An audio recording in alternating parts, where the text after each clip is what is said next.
Hello everyone, today I'm going to make spicy prawn masala. This will go well with rice and sodi, rasam or dal curries. I've got this much of prawns all peeled, and oh, by the way, I forgot to say, this will also go well with idli and thosai. When you eat idli and thosai or chapati, this will go well because it's got thick gravy coating it. And what you will need, of course, is this much of prawns. I forgot to weigh a bowl, about this much of prawns all peeled. If you want, you can leave the shells on, but because it is meant to be eaten with rasam and things like that, I've taken off everything. And what we will need is oil, and this is gingerly oil or the Indian minyak bijan. I always like to use a little bit of both. Some people just use this alone. And then I have here coarse salt and turmeric powder, and I always use a little bit of butter for any Indian seafood. And what I have here is pounded fenugreek, and spices here is fennel, ground red chilli paste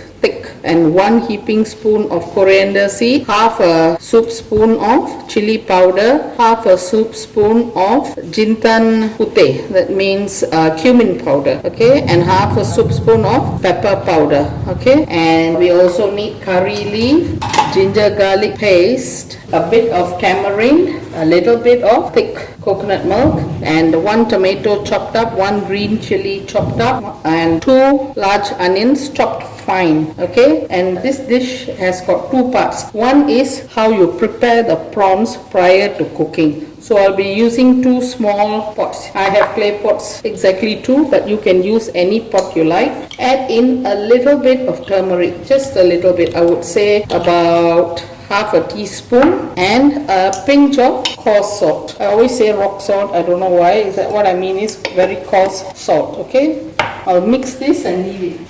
What I will now do is one step to get the prawns well coated with flavors. I will do this part first, just to lightly fry the prawns slowly in ginger garlic paste, lightly fry, and also I will add some thick coconut milk. I've already added a bit of salt, okay, that's all I will do. And I will fry the ginger garlic paste and then add this in, slow cook it, and I will switch off the flame and add thick coconut milk. Then I will put it aside. After putting it aside, I will start with the actual gravy. Okay, there's just 2 parts to it. Okay, hari ini kita akan masak prawn masala ya. Ini adalah satu masakan udang yang sedap dimakan dengan nasi, dengan nasi dengan rasam, nasi dengan sodi, ataupun nasi dengan kuah dal ya. Dan juga sedap dimakan dengan thosai ataupun idli atau chapati juga. Sebab kuah dia pekat ya. Dia bukan macam kari, dia macam pekat sikit. Dan sini saya dah perak udang dengan sedikit garam kasar dan sedikit kunyit saja. Okey. Dan apa yang saya ada di sini adalah halba yang sudah saya sangrai dan saya pakai mil, tumbuk halus. Lepas tu ada kunyit, garam kasar. Ini adalah minyak bijan India ya. Saya selalu pakai ini dengan campur dengan minyak biasa. Ada orang pakai tu saja, tapi bau dia kuat sikit. Dan saya juga pakai sedikit mentega ya pada akhir. Apa-apa masakan udang ke ikan ke ketam, saya suka pakai ini untuk masakan India saja ya, sedikit. Dan di sini ada serbuk-serbuk lain. Ini adalah paste cili kering yang di blend ya, tapi pekat. Di sini ada setengah sudu sup serbuk cili kering. Di sini ada serbuk jintan putih setengah, lada hitam setengah, dan 1 sudu sup penuh serbuk ketumbar. Dan di sini ada jintan manis kasar ya, 1 sudu makan rata. Okey, dan daun kari ini adalah halia dan bawang putih yang di blend kasar. Lepas tu sedikit asam jawa, sedikit santan pekat, 1 tomato dicincang macam ni, 1 tomato dicincang, 1 cili hijau dipotong serong ya. Dan di sini ada 2 bawang merah besar yang saya potong kecil-kecil ya. Ini saja. Dan masakan ni ada 2 bahagian.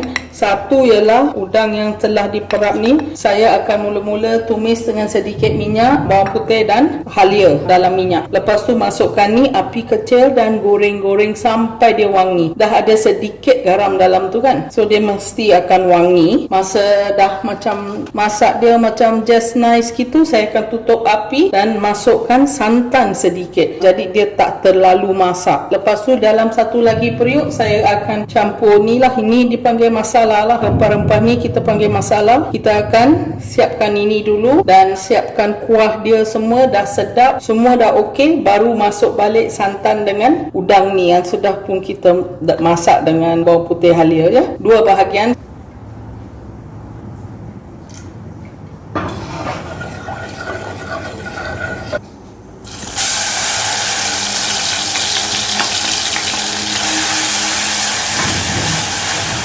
When the ginger garlic is brown, then add in the prawns in low heat. Bila halia dan bawang putih dah kekuningan, masukkan udang, api dikecilkan.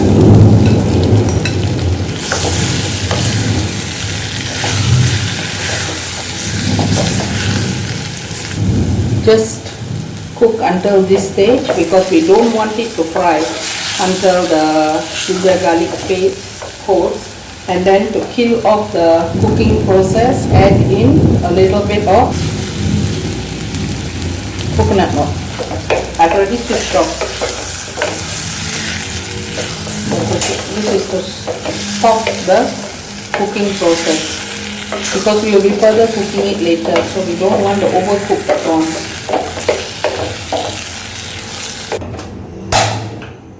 I've taken another pot. I'm going to add in some oil and a bit of gingerly oil as well.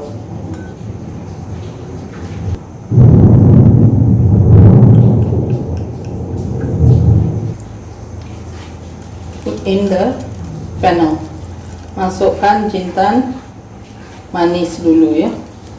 Goreng sampai kekuningan. Cook until the fennel turns a bit orangey.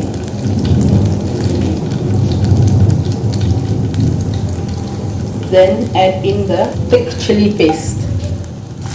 If you don't want it very hot, reduce this by half.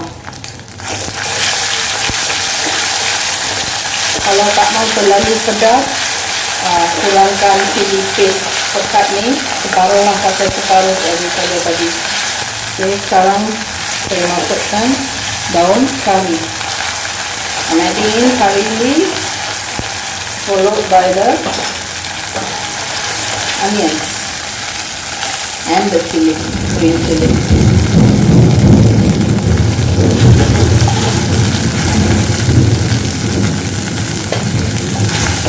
Keep cooking it until the onions become soft. 1 teaspoon of turmeric again, and then I'm also adding in tomatoes. Saya masukkan sedikit lagi serbuk kunyit dan tomato ya. Pada tahap ni masukkan serbuk ketumbar ya, serbuk lada hitam, a heaping soup spoon of ketumbar powder and half a soup spoon of black pepper. Okay, masukkan 1 sudu penuh ketumbar dan setengah sudu lada hitam. Sekarang saya masukkan air ya. Kita mesti selalu biar ketumbar ni masak betul-betul. Kalau tak, kita akan rasa macam serbuk dalam mulut kita ni apa-apa kuah yang kita masak. Sekarang saya masukkan halba yang telah disangrai dan ditumbuk ya, setengah sudu sup. Lepas tu setengah sudu sup serbuk chili dan serbuk jintan. Kalau kita tak makan tiap-tiap hari masakan India, then kita beli paket kecil saja. Just now I added in all the spices, almost all, and I have added in more water. Keep adding water. Take your time with cooking this down because this is what that will do the difference in your dish. Okay, I'm calling this prawn masala. Some people call this prawn tukar. It's up to you. I'm going to add in teaspoon more of salt, a flat teaspoon I would say of salt.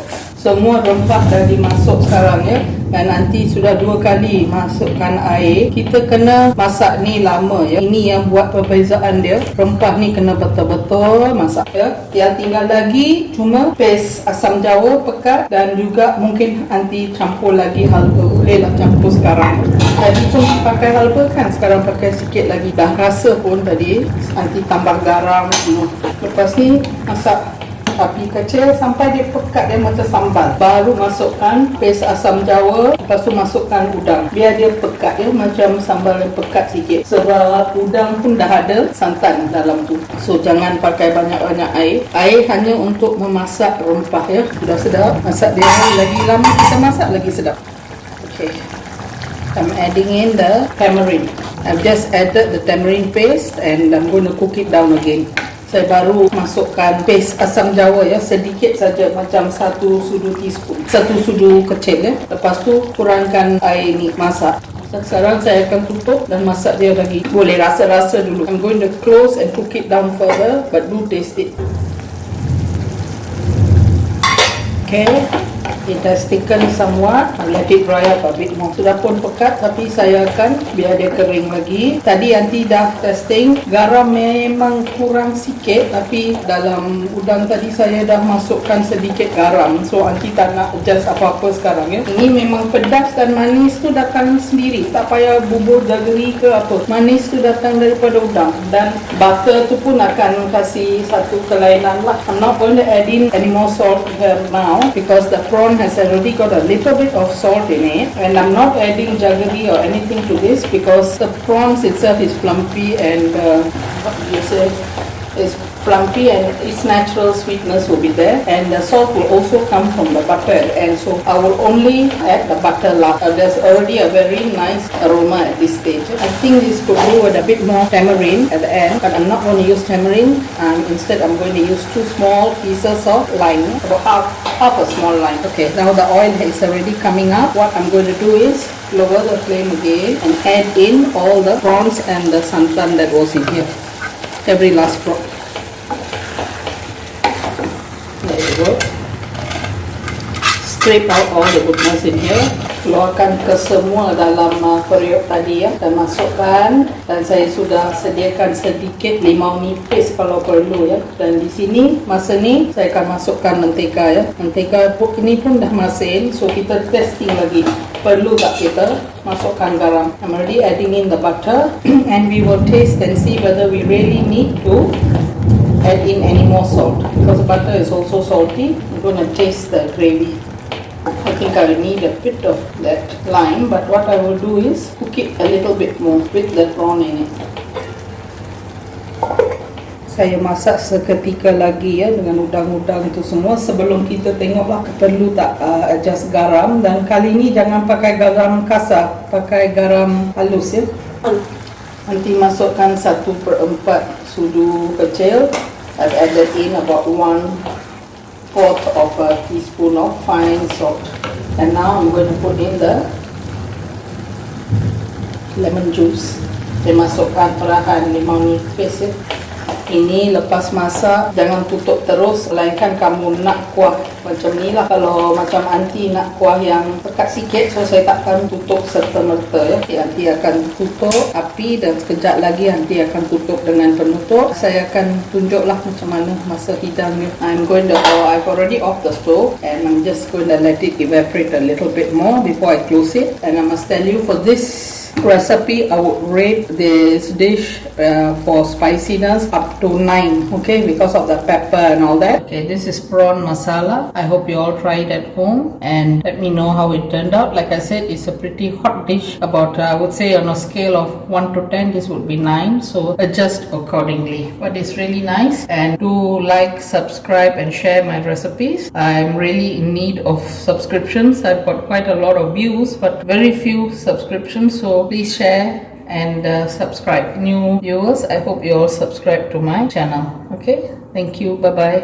Inilah masakan prawn masala ya. Dia memang pedas. Dalam skala 1 hingga 10 Aunty akan rate ni 9 dalam kepedasan. So kalau rasa nak adjust cili giling yang pekat tu ataupun serbuk lada hitam, tolonglah kurangkan. Okay, kalau ada anak-anak kecil semua boleh dikurangkan. Okay, cubalah di rumah. Jangan lupa like, subscribe dan share resepi-resepi Aunty ni.